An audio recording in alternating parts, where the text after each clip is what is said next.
मी महाराज मंडळाच्याच हाताने पाणी पिलेलं आहे। नारायणगडाच्या महंतांच्या 40-50 महंत आले होते, त्यांचा सन्मान राखला, मी पाणी पिलो, मी कोणाचं ऐकलं नाही, पण त्यांचा सन्मान राखला, म्हणजे वारकरी धर्माला मानतो। हे तेवढ्यात आलं कानात बोलायला लागलं, मला काय माहित, माझे डोळे उघडत नव्हते कोण आहे ते, म्हणतं मी बाबा आहे बा बावलटकर महाराज का काहीतरी, आणि मला लगेच ध्यानात आलं बच्चे भाऊ संग वया घेऊन पळत होतो, तुरु तुरु तुरु तुरु कुत्रा पळायल्यासारखं त्यांच्या मागं। म्हणलं याचे, म्हणलं तू मध्यस्थीला तुम्ही येत, व्याख्या द्यायला तुम्ही येत, मग सरकार संघ वाशीत बोलायला तुम्ही पाहिजेत, तुम्ही रॅलीत पायी चालणार होते, तुम्ही गेले कुठं अर्ध्यात फसून, तू झोपला होता किती दिवस, आता कशाला आलो, उठ व्यासपीठात खाली होय, कारण मराठ्यांशी धोका करणार असंच बोललं पाहिजे ना। तर मी आदेश घेऊन आलो संत तुकाराम महाराजाचं, असंच म्हणलं संत ते मला तू शिकू नको, तू खाली होय। आणि संतांबद्दल, जगद्गुरु तुकाराम महाराजांबद्दल माझ्याकडून वाईट शब्द गेलेत। अरे मी संत तुकाराम महाराजांसमोर नाक घाशील, कान सुद्धा धरील, माफी सुद्धा मागितली काल जगद्गुरूंबद्दल। त्या छत्रपती आणि जगद्गुरु तुकाराम महाराजांपेक्षा मोठं कोणी आम्हाला, एका सेकंदाच्या आत मी जर माझ्याकडून तर झाला असेल त्यावेळेस मला कळत नसतं। समजून घेत जा कधी उपोषण बसणाऱ्याला काय आलेत, बोलून जातो माणूस, चिडचिड असतो, त्याच्यात परेशानीत असतो, त्यात बोललो, एका धनक्यात कळायला बरोबर लगेच माफी मागितली, आणि एक दिवस मी तिथं जाऊन उपोषण सुटल्याचं पश्चाताप सुद्धा व्यक्त करत, कारण आमच्या जगद्गुरूंपुढं त्यांच्या समोर लीन होणं, त्यांना शरण जाणं काय वाईट आहे ते कर, तो आहे पुढं नाही। तुला एक सांगतो, तू सरकारच्या आडून वचवच बंद कर, हा तू नाटकं करू नको, मराठ्यात दुई तोयाच्याने तर कवा पडूच शकत नाही। आणि माझ्या कुटुंबाबद्दल असल्या श्रेयावर हात टाकणाऱ्याने जर बोलला ना तर तुला सोपं जाणार नाही, तुला मराठीत सांगतोय।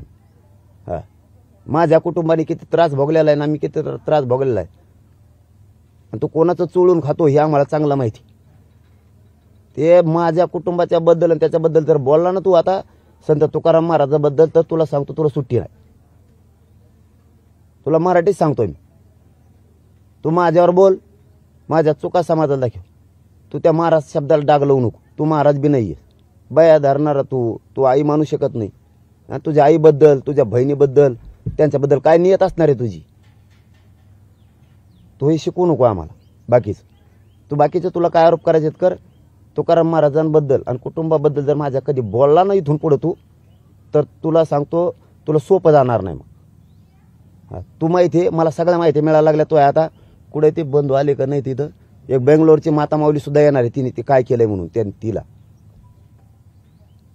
तर 40 लाख रुपये घेतले, तर असंही कळालंय, ऐकू माहिती मला, ती 40 लाख रुपये सुद्धा घेतले तिने हे बोलायसाठी,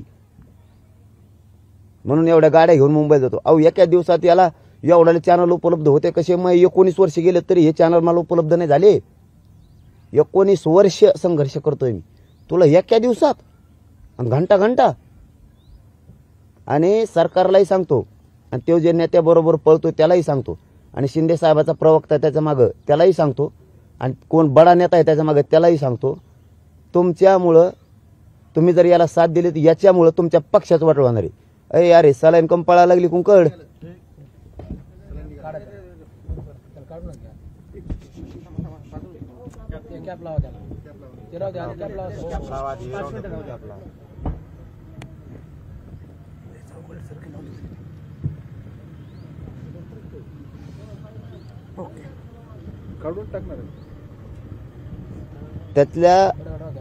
त्याला लय नियतवान माणूस लागतो, महाराज लावून घ्यायला लय नियतवान माणूस लागतो। आणि महाराजासाठी मरणं, जगद्गुरूंसाठी मरणं, छत्रपतींसाठी मरणं, इदून तिदूनची नियत चांगली लागती।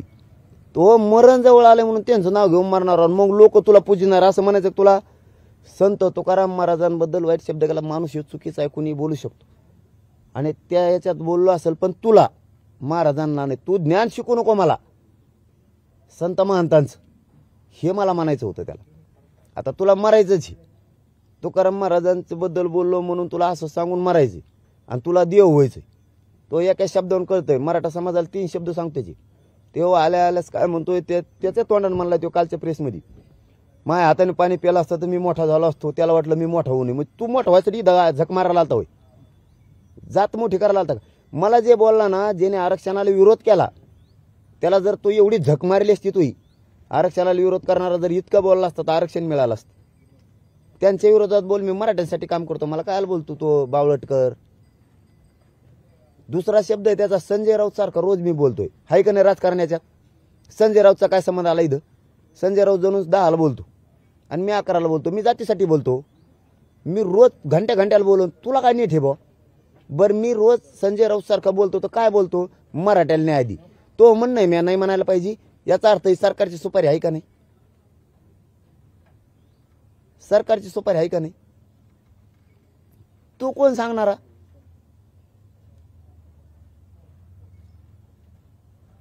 हे सगळं निवेदित आहे. एका मिनिटात त्याला लगी लाईव्ह मीडिया बी आला मुंबईचा. भाऊ इथं जिल्ह्याचा गोळा करायला नाकी न वालते आमचे. साष्ट पिंपळगावच्या टायमाला खरं बोलतो मी. आणि तुला मुंबईचा मीडिया एका घंट्यात. त्याची भाषा बघा. माझ्या हाताने पाणी प्यायला असता तर मी मोठा झालो असतो, त्याला वाटतं मी मोठा होऊ नये. संजय राऊत सारखा रोज बोलतो, म्हणजे संजय राऊतचं काय? याचा अर्थ तो देवेंद्र फडणवीस शिंदे साहेबाची सुपारी घेऊन आलाय. लोक जे म्हणते तो 40 लाख रुपये घेतले, खरं असू शकतं. मग आरोप नाही लोकांचा आहे. त्याच्याच गावातले लोक लिहून टाकतात, यांनी विनय भंग केला आमच्या गावात. आमच्या गावात पुरी इज्जत घातली यांनी, पण बड्या नेत्यामुळे हे वाचलाय. यांनी कशाला महाराजात नाव लावायचं बरं? कशाला महाराज नावाला डाग लावतो? संत महंत काय टाकतो? आता कुठेतरी मराठा एक झाला आणि संत महंत एक झाले. ही दोघांची शक्ती भक्ती एक झाली. याच्यातून लय मोठी क्रांती होणार आहे उद्या. तू काय फुट पडतो? तू कोणचा बाबा आहे? तू कोणचा बाबा आहे? सगळे पुण्यातले लोक काय काय तुझ्याबद्दलचे सांगतात, लय पुरावे येणार आहेत त्याचे. थोडं थांब. आणि याच्यामुळे तो मारणार आहे. लय जणांचे पैसे उचकेले जाऊन त्यांनी कोणत्या तरी शाळेच्या मंदिराच्या नावाखाली, आणि तो याच्यात मरणारच आहे. मग त्याला काहीतरी संधी पाहिजे. तर हे तुकाराम महाराजांना असं बोलले म्हणून मी मरायला बी तयार. तुला कोण मारणार आहे? तुला कोण मारणार आहे? इतक्या आलाय काला?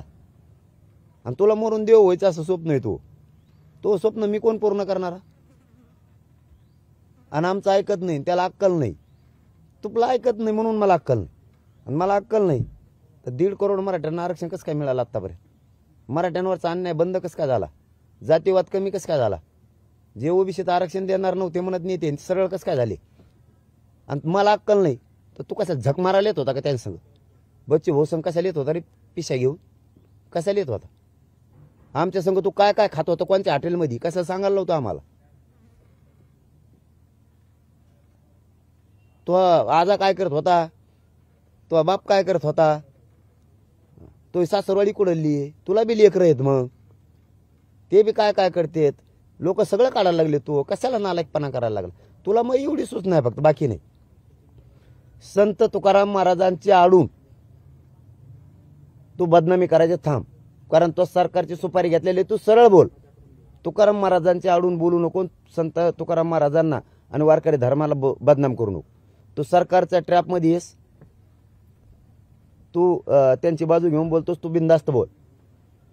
तुकाराम महाराजांच्या आडून बोलू नकोस. त्यांच्याबद्दलची मी माफी मागितली. त्यांच्या पुढं मला काय नाक राखडायचं, काय जगद्गुरू पुढं करायचं? मी एक छोटा भक्त आहे त्यांचा. हा, मी शरण जाईल, मला काय करायचं तरी. त्यांच्या आडून तो बोलायचं नाही. सरकारकडून तू सरळ बोल, मला काय बोलायचं. दुसरं कुटुंबावर इथून पुढे जर शब्द बी काढा तो, तुला सोपं जाणार. तुला सरळ सांगतो, माझ्या कुटुंबाबद्दल तू सर नाही करू शकत. माझ्या कुटुंबाची, त्यांच्या नकाची बी सर नाही करू शकत. ते कुणी बोलल्याशिवाय बोलत नाहीत. आणि मीडियाच्या बांधवाला विनंती माझी, मी पहिल्यापासून सांगतोय, कुटुंबाला विचारत जाऊ नका. ते भावनिक आहेत बिचारे. हा, ते समाजासाठी पण भावनिक आहेत, आणि एक बाप म्हणून माझ्यासाठी पण भावनिक आहेत.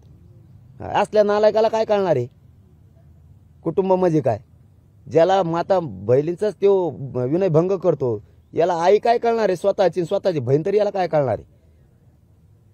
याला लोकांच्या भावना, समाजाच्या भावना कळूच शकत नाहीत.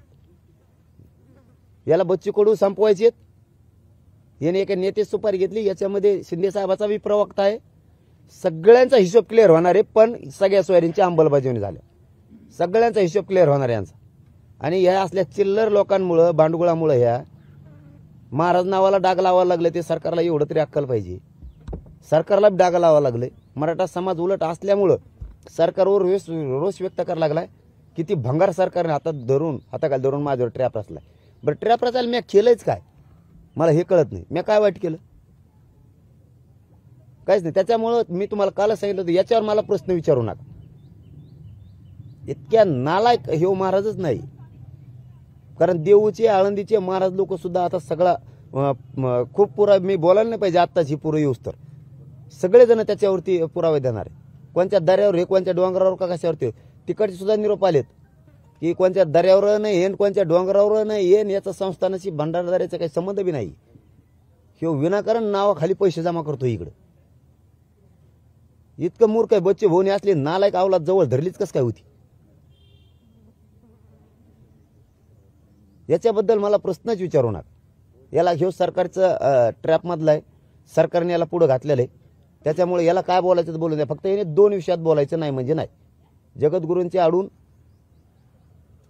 याने सरकारला मोठं करायचं आणि समाजाला बदनाम करायचा धंदा बंद करायचा आणि त्या महाराज नावाला याने डाग लावायचा नाही आणि माझ्या कुटुंबावर तर अजिबात याने बोलायचं.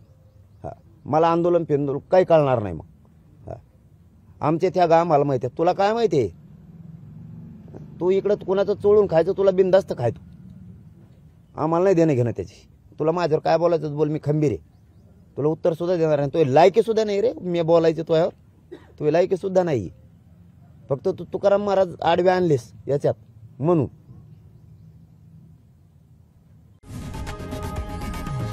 लोकशाही मराठी ऐका, पहा, जागरूक रहा.